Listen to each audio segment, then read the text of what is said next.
Okay, so I'm going to do something a little different here.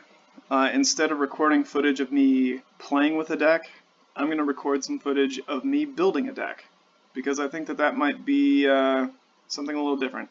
I don't have a bunch of cards as far as like really top-end expensive cards. I have a few, but for the most part my options are fairly limited as far as collection goes.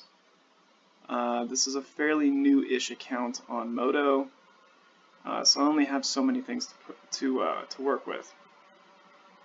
So what we're going to be doing for this video is building a Villainous Wealth deck, because this is easily one of my favorite cards in Magic.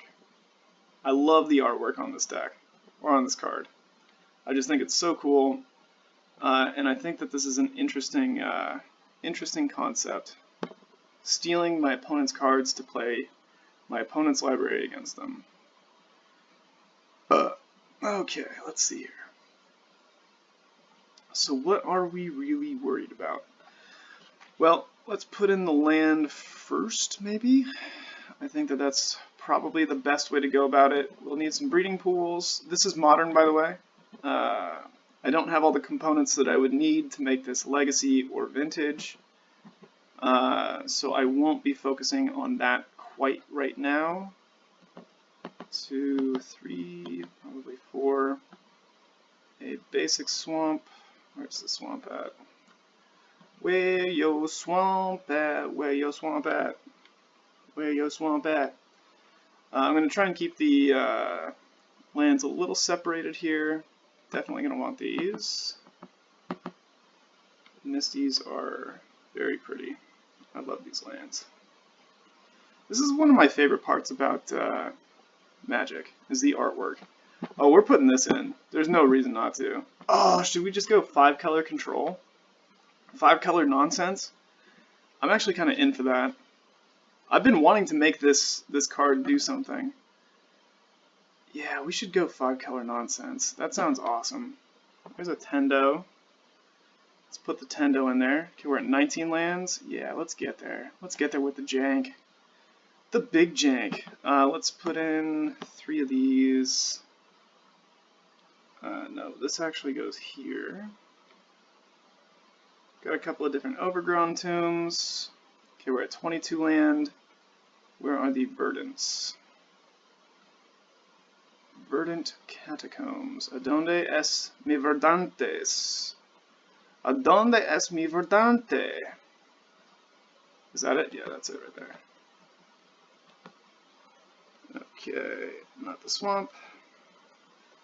We'll put my verdant catacombs over here.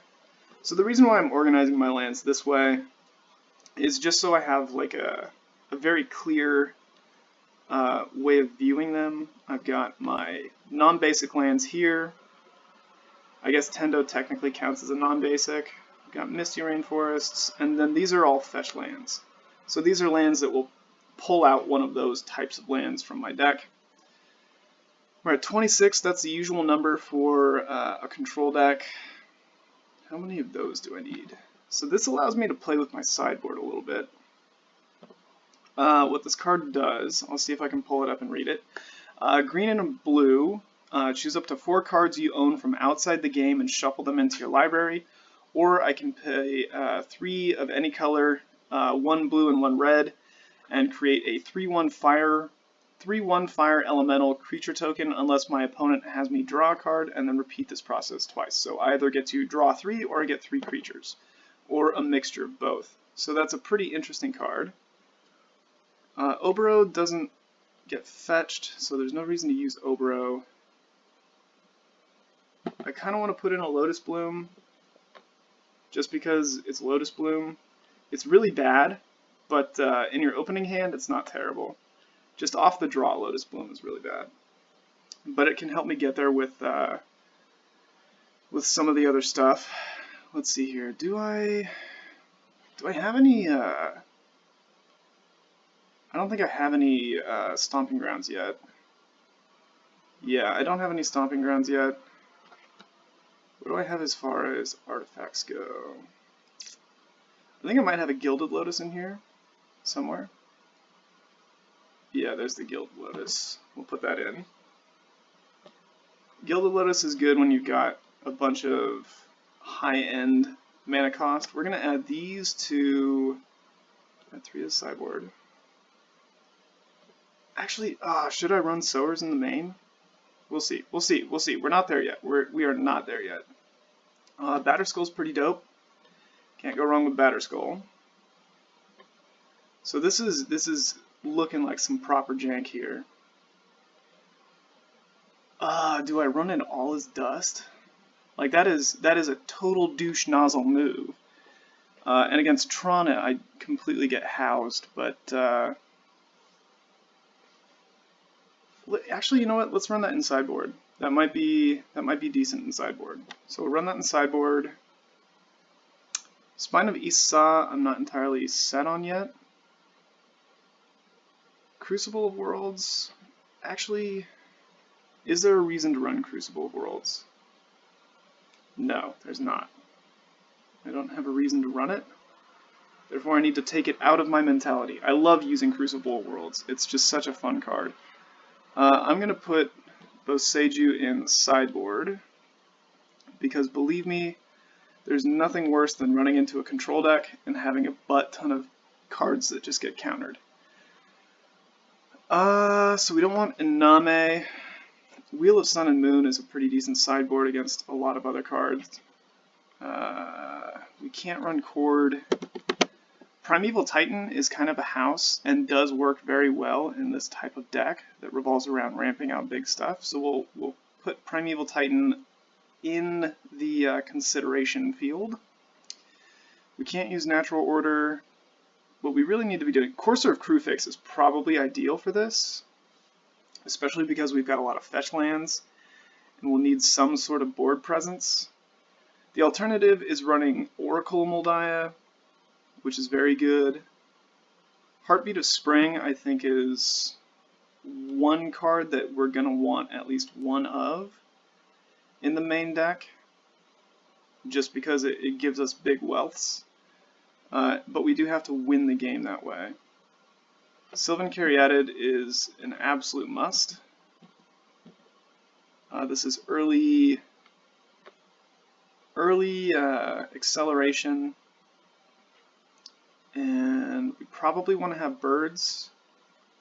Birds of Paradise is also very good.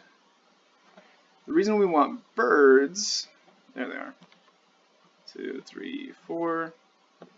The reason we want Birds is because they're a flyer, and you can strap a Batterskull on it, and it's really funny. But basically, the real reason why we want it is because as a mana accelerator, it doesn't get much better, and it absorbs a very rude bolt from a burn deck, and it creates a chump block, which is also pretty good. And Sylvan Caryatid is a very similar effect. It's a pretty efficient card. So let's see here, we're at 26 land. We're going to need some card draw, so let's go ahead and do that. Excuse me. We're going to need some card draw. So that means we're looking at blue. Probably want to go with Serum Visions. I might put Days Undoing in here because I think that that's a really funny card. Yeah, so 1, 2, 3, 4. We'll put Visions over here. Batterskull, Gilded Lotus. Batterskull technically doesn't work with that. Okay. Let's see here. We do still want some more card draw. We don't have a lot of non-creature spells yet. So doing something like, what's it called? Mission Briefing isn't going to be all that good. Remand is not terrible. I don't think it's really what I want to go in for, though. Remand is really good when you have a control deck built, and your entire deck is based on controlling the board. But that is not what this deck is. Essentially, we just need card draw. card draw and mana acceleration. Oh, I know what we can do. I know what we're gonna do. Check this out. Where you is, motherfucker? Where you is? It's in here somewhere. Trust me on this. This is gonna blow your mind nozzles. Where is it? Where is... I have to take off my filters. For some reason, this does that. Take off the filters. We're gonna look for... I can't type. I just bought these the other day. Where are they? Where are my... Oh, I've got a filter on still. There we go. That explains it.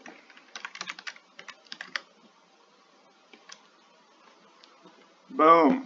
Tarkus command. Bet you never thought you'd see the day. Bet you never thought you'd see the day. Okay, so why this? Well, this is a multimodal card. It says your opponents can't gain life, deals 3 damage to each opponent. I can put a land card from my hand onto the battlefield, or creatures get +1/+1, and gain reach until the end of turn. So a Tarkus command is kind of like one of those multimodal cards that does a lot of things, but it also acts as an accelerant, which is very good. So let's put that there. Gilded Lotus and Lotus Bloom, you can go there. I guess Heartbeat of Spring technically counts as one of those things. Batter Skull is more of like a win con, but it's also a creature.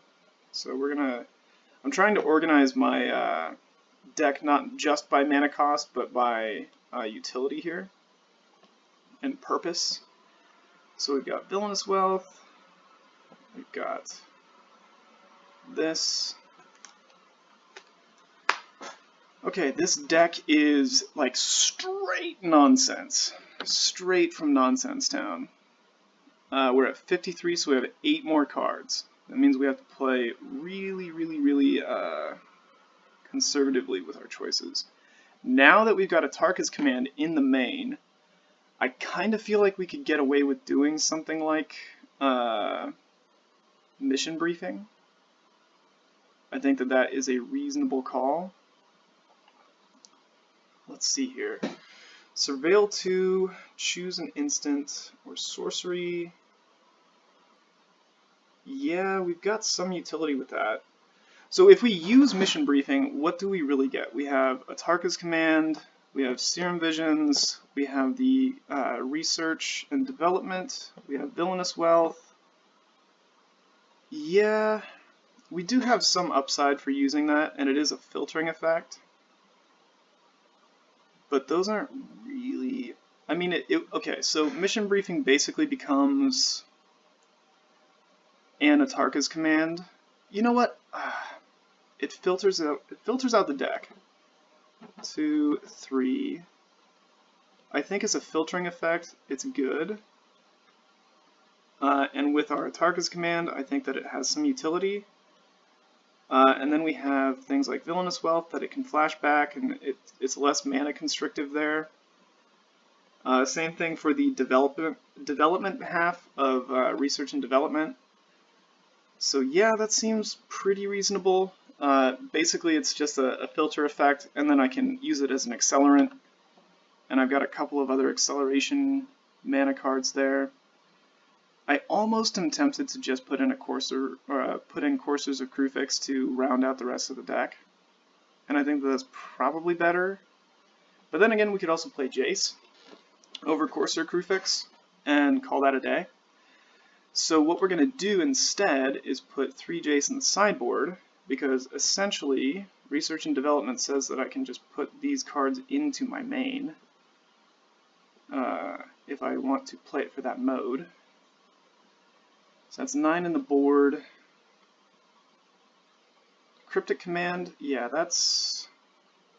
We're going to put 4 to sideboard, because Cryptic Command is just a house that everybody lives in. So we'll do that. Let's see here, so that's 13 in the board. We've got room for 4 more creatures, or 4 more cards. We can't use... I don't want to use any time walk effects. I think that that's not really where I want to be. Let's see here. Dream Eater's not terrible. Dream Eater is surprisingly decent. Archive Trap would be really funny. And I am the type of player that would run that type of jank in a deck. Just have a nonsensical, what the fuck is my opponent doing kind of deck. But we do have black, so we could look at some disruption. Although we could just have like a really hardy black splash for Villainous Wealth. The problem is that we're reliant on our creatures. No, because we've got Mission Briefing. Mission Briefing allows us to cast our red spells. And we have Tendo, and we have Birds, and we have Sylvan. Yeah, I'm all in for not running an optimal deck here, as far as land and mana is concerned. Just running the maximum amount of jank as possible. I could put in Bloodghasts. Actually, you know what? This is what we're going to do. Okay, so I can put 2 cards in the sideboard. What we're going to do is be smart and run... Wait, I'm going the wrong way. Gonna be smart, run the Coursers. No, actually, no, that's not smart, because it reveals the top card of my library, and I don't want my opponent to know what I'm running.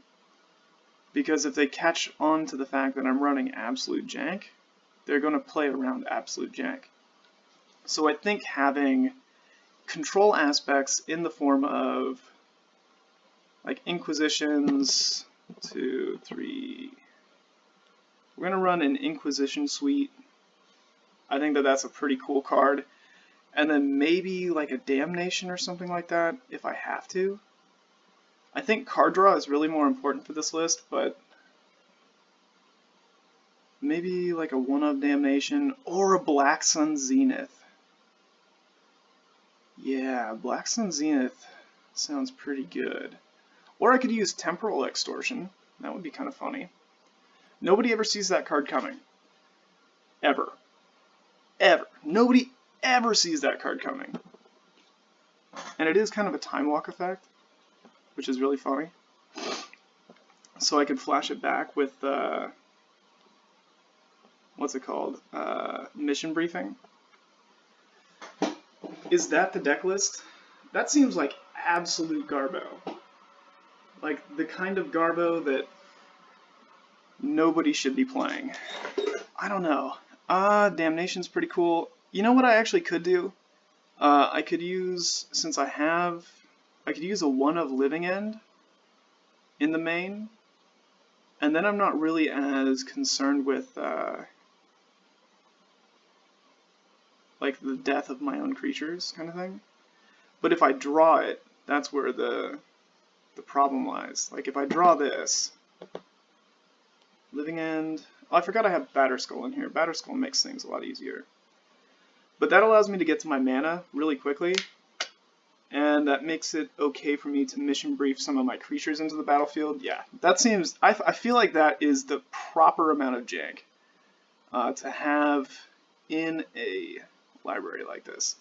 So we're going to add a 1 to sideboard, and we're also going to add a 1-of Thoughtseize to the sideboard.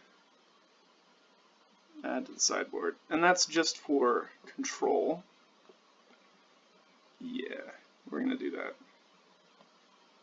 Okay, so thanks for watching. I'm going to take this into the Modern Tournament League kind of thing. Make sure there's nothing there. But this is UGBWealth Control. We'll check it out, see how it goes, and yeah, thanks for sticking around for the deck building process. I'll see you in the next one.